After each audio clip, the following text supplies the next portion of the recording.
Hi everyone, welcome to my YouTube channel. So आज का हमारा वीडियो सीडीपी से है। इस वीडियो में हम सीडीपी के कुछ प्रीवियस ईयर के प्रश्नों को कवर करेंगे जो कि सीटेट पेपर फर्स्ट और सेकंड दोनों के लिए महत्वपूर्ण है। सो आप लोग वीडियो पर कंटिन्यू बने रहिएगा।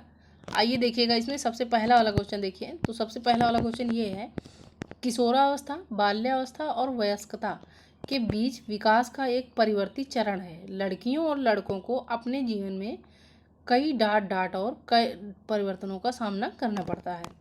सो इसमें देखिएगा, किशोरावस्था, बाल्यावस्था और वयस्कता के बीच जो पूछा गया है कि विकास का एक परिवर्ती चरण है जिसमें लड़कियों और लड़कों को अपने जीवन में कई डांट और परिवर्तनों का सामना करना पड़ता है।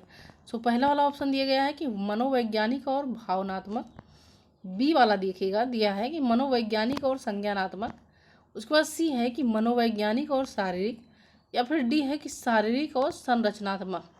सो इसमें देखिएगा कि पूछा गया है कि किशोरावस्था और बाल्यावस्था के बीच जो है विकास का एक परिवर्ती चरण है जो कि लड़कियों और लड़कों को अपने जीवन में कई डांट और कई डांट परिवर्तनों का सामना करना पड़ता है।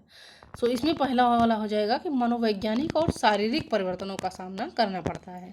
सो सी वाला ऑप्शन जो है इसका राइट आंसर हो जाएगा। अब देखिएगा नेक्स्ट वाला नंबर। तो नेक्स्ट नंबर क्वेश्चन ये है कि निम्नलिखित में से कौन सी मानकीकृत परीक्षण की समालोचना है। अब इसमें कहा गया है कि कौन सी ऐसी है जो कि मानकीकृत, पूछा गया है कि मानकीकृत परीक्षण की समालोचना है, क्या है।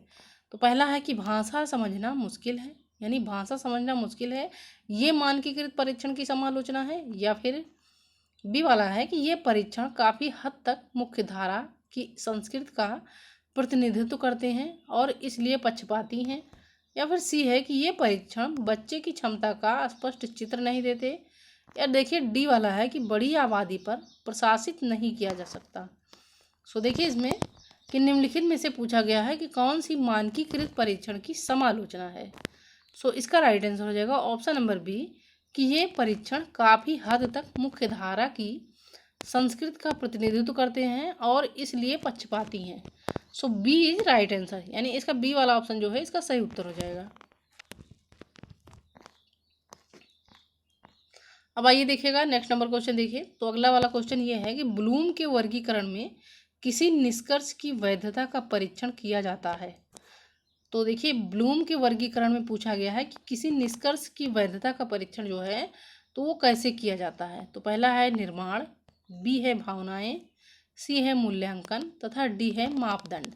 तो इसमें देखिए कि ब्लूम के वर्गीकरण में किसी निष्कर्ष की वैधता का परीक्षण जो किया जाता है सो वो किया जाता है मूल्यांकन के माध्यम से।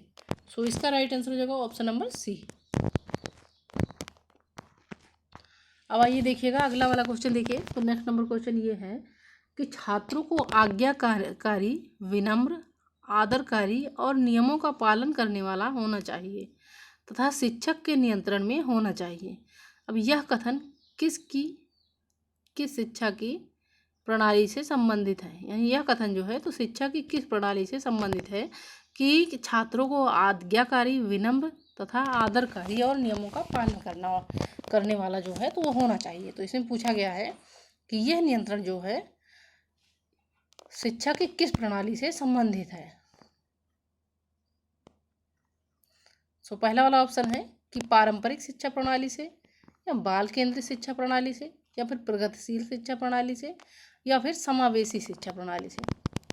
तो देखिए इसमें कि छात्रों को आज्ञाकारी, विनम्र, आदरकारी और नियमों का पालन करने वाला होना चाहिए तथा शिक्षक के नियंत्रण में होना चाहिए। तो ये शिक्षा प्रणाली जो संबंधित है ये पारंपरिक शिक्षा प्रणाली से संबंधित है, यानी पहले से ये चला आ रहा है कि छात्रों को अपने शिक्षक की आज्ञा को मानना चाहिए, उनके नियमों को मानना चाहिए, नियमों का पालन करना चाहिए। तो ये पारंपरिक शिक्षा प्रणाली से संबंधित है। सो ए वाला ऑप्शन जो है इसका राइट आंसर हो जाएगा। अब देखिएगा नेक्स्ट नंबर क्वेश्चन देखिए। तो नेक्स्ट नंबर क्वेश्चन ये है कि औपचारिक शिक्षा के बारे में निम्नलिखित में से कौन सा कथन सही है। अब आपसे पूछा गया है कि औपचारिक शिक्षा के बारे में पूछा गया है कि औपचारिक शिक्षा के बारे में निम्नलिखित में से कौन सा कथन सही है। सो पहला वाला ऑप्शन है कि यह योजनाबद्ध या संरचित शिक्षण कार्यक्रम है। उसके बाद बी है कि इसमें स्कूली बच्चों के लिए वयस्क और शिक्षा में योगदान देने वाले सभी कार्यक्रम शामिल है। सी है कि छात्रों के पास ज्ञान प्राप्त करने के लिए सीमित समय नहीं होता। या फिर ऑप्शन नंबर डी है कि इनमें से कोई नहीं। तो आइए देखिए इसमें कि औपचारिक शिक्षा के बारे में पूछा गया है कि निम्नलिखित में से कौन सा कथन सही है। औपचारिक शिक्षा के बारे में कथन जो है ये पहला वाला सही हो जाएगा कि यह योजनाबद्ध या संरचित शिक्षण कार्यक्रम है। ए वाला ऑप्शन जो है इसका राइट आंसर हो जाएगा। अब देखिएगा नेक्स्ट नंबर क्वेश्चन देखिए। तो नेक्स्ट नंबर क्वेश्चन ये है कि सार्वभौमिक व्याकरण के सिद्धांत द्वारा डॉट डॉट तैयार किया गया था। देखिएगा कि सार्वभौमिक व्याकरण के सिद्धांत द्वारा जो है तो क्या तैयार किया गया था। नॉम चॉम्स्की यानी सार्वभौमिक व्याकरण के सिद्धांत द्वारा तो नॉम चॉम्स्की तैयार किया गया था, या ब्रूनर, या फिर अल्बर्ट बंडूरा, या अगला है कि स्टीफन क्रेसेन। तो आइए देखिएगा कि सार्वभौमिक व्याकरण के सिद्धांत द्वारा जो तैयार किया गया था तो वो नॉम चॉम्स्की का सिद्धांत जो है तैयार किया गया था। इसका राइट आंसर हो जाएगा ऑप्शन नंबर ए। अब आइए देखिएगा अगला वाला क्वेश्चन। तो नेक्स्ट नंबर क्वेश्चन ये है कि निम्न में से कौन सा सत्य है। तो पहला है कि विकास एक बच्चे या एक बच्चे के अंगों के विभिन्न कौशल की प्रगतिशील वृद्धि है। या फिर अगला है कि लगातार सामान्य वृद्धि और विकास एक बच्चे के स्वास्थ्य और पोषण की अच्छी स्थिति का संकेत देते हैं। या फिर आनुवंशिक कारक वृद्धि और विकास की क्षमता और सीमाओं को निर्धारित करते हैं। अब इसमें सही उत्तर आपको चूज करना है। देखिएगा कौन सा सही होगा। तो पहला है केवल एक, केवल दो, या केवल दो और तीन, या फिर उपरोक्त सभी। तो आइए देखिएगा कि पूछा गया है कि निम्नलिखित में से कौन सा सत्य है।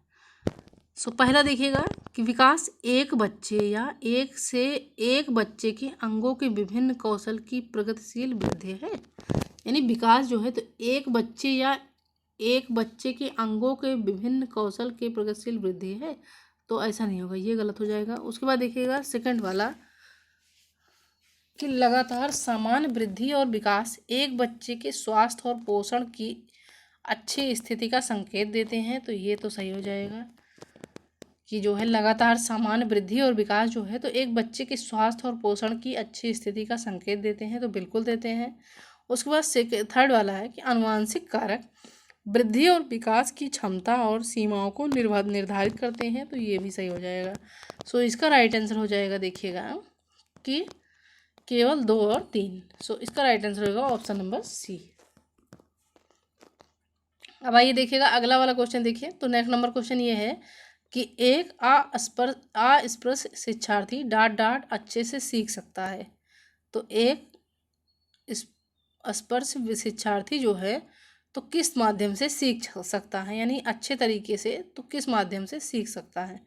देखकर, स्पर्श करके, लिखकर, या फिर सुनकर। तो आइए देखिएगा कि एक स्पर्श शिक्षार्थी यानी जो स्पर्श करके सीखता हो, जो छू करके सीखता हो, तो वो किस माध्यम से अच्छे तरीके से सीख सकता है। तो वो जो बच्चा जैसे ब्लाइंड बच्चा होगा तो वो बच्चा स्पर्श करके जो है सीख सकता है अच्छे तरीके से। जो बच्चा ब्लाइंड होगा तो वो स्पर्श करके जो है अच्छे तरीके से सीखेगा। इसका राइट आंसर होगा ऑप्शन नंबर बी।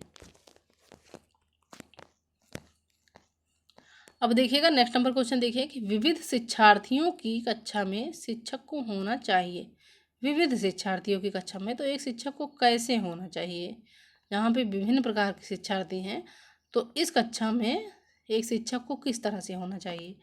पहला वाला ऑप्शन है कि विभिन्न अधिगम की स्थिति प्रदान करना।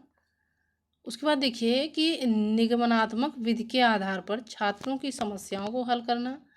उसके बाद सी है कि उन्हें याद करने के लिए नोट्स प्रदान करना। या फिर डी है ज़्यादातर समय व्याख्यान विधि का उपयोग करना। तो देखिए कि विविध शिक्षार्थियों की कक्षा में जो शिक्षक को होना चाहिए तो वो इसी तरह होना चाहिए कि वो विभिन्न अधिगम की स्थिति प्रदान करे, यानी सीखने की विभिन्न प्रकार की स्थितियां प्रदान कर सके। तो शिक्षक को इस तरह से होना चाहिए विविध शिक्षार्थियों की कक्षा में। इसका राइट आंसर हो जाएगा ऑप्शन नंबर ए। अब देखिएगा नेक्स्ट नंबर क्वेश्चन ये है कि प्रत्याशित सामाजिकरण को संदर्भित करता है। तो प्रत्याशित सामाजिकरण जो है तो वो किस तरह के सामाजिकरण को संदर्भित करता है। पहला वाला ऑप्शन है कि जिसमें एक व्यक्ति उस समूह में शामिल होने की प्रत्याशा के साथ एक समूह की संस्कृति को सीखता है, यानी प्रत्याशित सामाजिकरण जो है तो इस तरह के सामाजिकरण को संदर्भित करता है कि जिसमें एक व्यक्ति जो है उस समूह में शामिल होने की प्रत्याशा के साथ एक समूह की संस्कृति को सीखता है। या फिर बी है कि जिसमें एक व्यक्ति एक समूह में व्यवहार करना सीखता है। या सी है कि जिसमें एक व्यक्ति समुदाय के बारे में सीखता है एवं समुदाय के मानदंडों को स्वीकार करता है। या फिर डी है कि उपरोक्त में से कोई नहीं। तो आइए देखिए इसमें कि प्रत्याशित सामाजिकरण को जो संदर्भित करता है तो उसमें यही संदर्भित करता है कि जिसमें एक व्यक्ति उस समूह में शामिल होने की प्रत्याशा के साथ एक समूह का संस्कृति को सीखता है, यानी एक समूह की संस्कृति को सीखता है। सो इसका राइट आंसर हो जाएगा ऑप्शन नंबर ए।